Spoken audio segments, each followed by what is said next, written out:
سعيد ابو مصطفى عمل ايه؟ سعيد ابو مصطفى مسجون ليه؟ الفيديو ده مش مناسب لصغار السن. من بعد إذن حضرتك لو جنبك حد تحت سن 16 سنة، من بعد إذن حضرتك تقومه، علشان في موضوع ما يتسكتش عليه. سعيد ابو مصطفى لم يقتل احد. ده اللي هيحاولوا يقنعوك بيه. هو سعيد أبو مصطفى كان عمل إيه يعني؟ أو إن هو مضطهد وبيتحاكم عشان ازدراء الدين الإسلامي، وهو بصراحة يستاهل طبعا المحاكمة بسبب ازدراء الدين الإسلامي، وهتشوف ده دلوقتي. بس هو مش بيتحاكم عشان ازدراء الدين الإسلامي بس، ده ازدراء لمصر كمان ولرئيس مصر، وتحريض على أعمال العنف والبلطجة والإرهاب. وأنا هثبت ده في الفيديو ده بصوته وبكلامه في فيديوهات له. الراجل ده قرر ان هو يسيب الاسلام ويروح المسيحيه. الراجل ده يبقى الراجل اللي مولي كالداس بتاعت أقباط المهجر دي كانت عمالة تدافع عنه في آخر فيديو عملته عنها. وأنا في الفيديو ده هندمك وهندم كل مسيحي فكر إن هو يدافع عن الراجل ده. انا اول واحد دعست على القران، على فكره أنا اول واحد في السوشيال ميديا كلها دعست على القران. ويقول لك هو سعيد أبو مصطفى كان عمل إيه يعني؟ شوف، القرآن الكريم هو في الآخر كتاب، ورق. أنت في الدنيا وارد إنك أنت تكون قادر تقطع الورقة دي، لأنك أنت لازلت مخير، أنت لسه في اختبار، فأنت عندك حرية الاختيار، تقدر تقطعها وتقدر تحفظها، فأنت قطعتها كويس. بس مهما عملته لا انت ولا ألف زيك هتقدروا تخفوا المصحف. يعني انتوا حرقتوا كتب كتير وخفيتوا كتب كتير، بس موجودة عندي، تمام. بس عمركم ما هتقدروا تخفوا المصحف مهما عملت. حتى لو حرقتوا كل نسخ المصاحف اللي موجودة على مستوى العالم، هتطلعوه ازاي من صدور المؤمنين؟ مش هتعرفوا تخفوه. القرآن ربنا اللي خلقك، اللي انت بالنسبة له قشاية كده ممكن يرميها في قاع البحر، اللي خلقك تمام تعهد بحفظه. اجيب القران الكريم وسوره سياده الرئيس مصر عبد الفتاح السيسي وسوره فضيله الامام الاكبر شيخ الازهر، احط الثلاثه كده جنب بعض واقول عليهم. اهو ده ازدراء للدين الاسلامي، لكتاب الله، ولرئيس جمهورية مصر العربية، ولفضيلة شيخ الازهر. عايزه يزدري ايه تاني اكتر؟ انت عايزه يعمل ايه اكتر من كده؟ واتقل، المسيحيين جايين ما تستعجلش. بنعمل تجمع او بنعمل حزب بيضم المسيحيين الشرق الاوسط، مسيحيين الشرق القلدس. فعشان كده بنتوسع بيا. بدأنا دلوقتي، احنا عددنا داخلين في ال 12 يعني، ان شاء الله نعمل ائتلاف كتير كبير يعني. ائتلاف كبيرة. أنا أول مرة أطلب من الناس عندي إنها تعمل شير للفيديو ده، أو حتى اتكلموا وانتوا عنه، اتكلموا في الموضوع. عايزين بجد نأثر في الرأي العام، لأن الراجل ده يستاهل ويستحق ياخد أقصى عقوبة.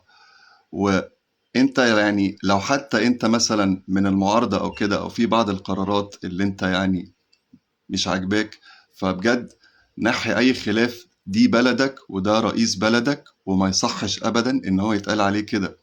أنا عن نفسي لا أرضى ولا أقبل إن رئيس بلدي يتقال عليه كلام بالمنظر ده.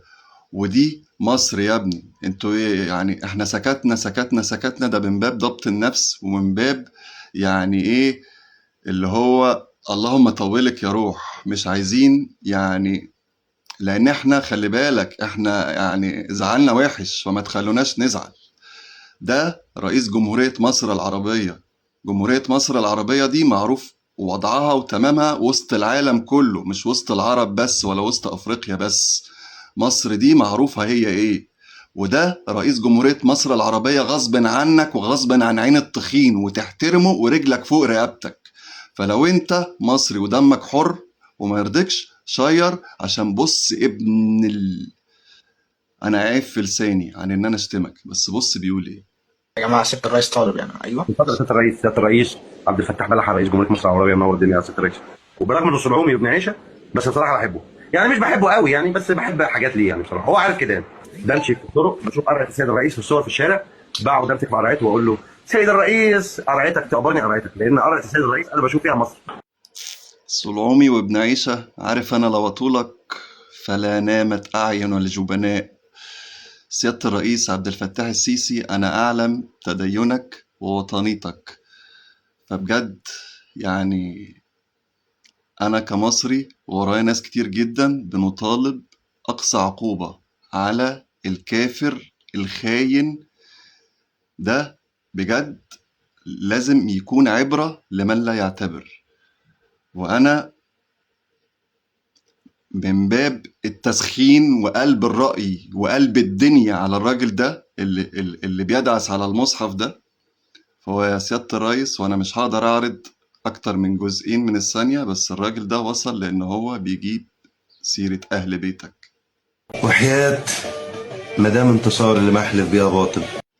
وبالنسبة للتحريض على أعمال الإرهاب والعنف اللي اتكلمت عنهم في أول الفيديو، فهم جايين في الفيديو اللي جاي.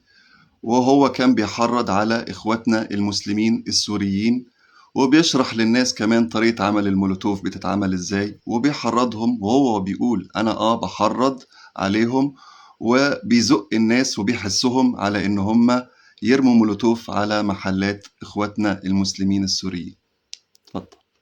فعندي اقتراح صغير، اتمنى يعني اذا يعني كان في القبول، يعني اي واحد في البلد اللي هو فيها جنب منه حد سوري صنعومي من جماعه بني سميه، يعني يولع له في المحل بتاعه او يولع له في سكنه يعني. وانا هبدا يعني انا شخصيا هبدا بالمبادره دي ان شاء الله. يعني في كم منكوح من مناكيح بني سميه في اكتر من منطقه انا اعرفها، فان شاء الله انا هبدا بده، يعني ان شاء الله باذن الله هبدا بده. الموضوع مش مكلف، الموضوع سهل جدا يعني. قنبله المولوتوف سهله، قنبله المولوتوف شويه بنزين وشويه تراب ومسمار دي بس، وبيتسد بفتيله يعني. بس احذفها له في الدكان بتاعه، احذفها له في البيت بتاعه، يعني خلي الخراب يجي عليه بس. فاتمنى المبادره دي تحصل، يعني لو حصل اعتداء على المسيحيين سوريا. ده تحريض، بالظبط تحريض. انا بدأ للتحريض. ماشي يا محرض. بالنسبة بقى للأخت مولي كالداس اللي كانت بتدافع عنك وحبايبنا المسيحيين، قابل وقعد. عندك يسوع بيحبك، مات علشانك، اقرا الانجيل، روح الكنيسه، سقف، رنم، سبح، خلاص ما عندكش حاجه تانية. دينك على دين ابو الرب بتاعك، دينك على دين ابو الرب بتاعك. ده اللي مولي مهجر بتدافع عنه. ده هنا كان بيشتم إلهك وكنايسكو. فانتوا المفروض اصلا انتوا كمسيحيين تتحركوا ضد الراجل ده. انا مش فاهم انت ازاي، يعني بأنهي منطق وأنهي عقل بتدافع عن راجل زي ده لسه سبب لإلهك وكنايسكو اهو. انا مش فاهم يعني انتوا دماغكوا دي يعني راكبه ازاي. ولو سمحتوا يعني ما حدش يقول لي انت ليه تعرض الكلام ده، هو كده كده بيتعرض، هم متشافين وهم اصلا عندهم ناس بتزق المحتوى بتاعهم ده. انا لو ما تعرضتش ده ولو ما حطيتوش في وضعه وما اتكلمتش عنهم ووقفت لهم، غيري اصلا غيرك يعني حضرتك ما شاء الله عليك ايمانك قوي وما بتتاثرش بالحاجات دي، بس في كتير هو مش متارجتك انت، في كتير ايمانهم ضعيف وبيتاثروا بالناس دي. فانت لو ما ردتش عليهم وحطيتهم في وضعهم كده هيتاثر بيهم ويمشي وراهم. انما انا الله الغني يعني انا ايه اللي يخليني اوجع دماغي مع القرف ده؟ ما انا اعمل لك فيديو حلو ونقعد نتكلم في ديننا احنا، بس هو القرف هو اللي مش عايز يسيبنا. نؤيد وندعم قلبا وقالبا قداسة الأب زكريا بطرس، وإحنا جيشك وتلاميذك. الله يلعن ابو زكريا بطرس، ده هو السبب في كل القرف اللي احنا فيه ده، واصلا مسلمين ومسيحيين متبريين منه غصبا عن الصلاعمة وغصبا عن الحكومة المصرية، غصبا عن الحكومة المصرية. انا عايزك تتنك ذكر كده قدام الحكومة المصرية، وغصبا عن كل الذمية. زكريا بطرس يمثلني. سعيد أبو مصطفى، مكافح الإسلام. سعيد ابو مصطفى، الراجل ده لو ما اتسحلش وطلع عين امه ما نبقاش رجاله.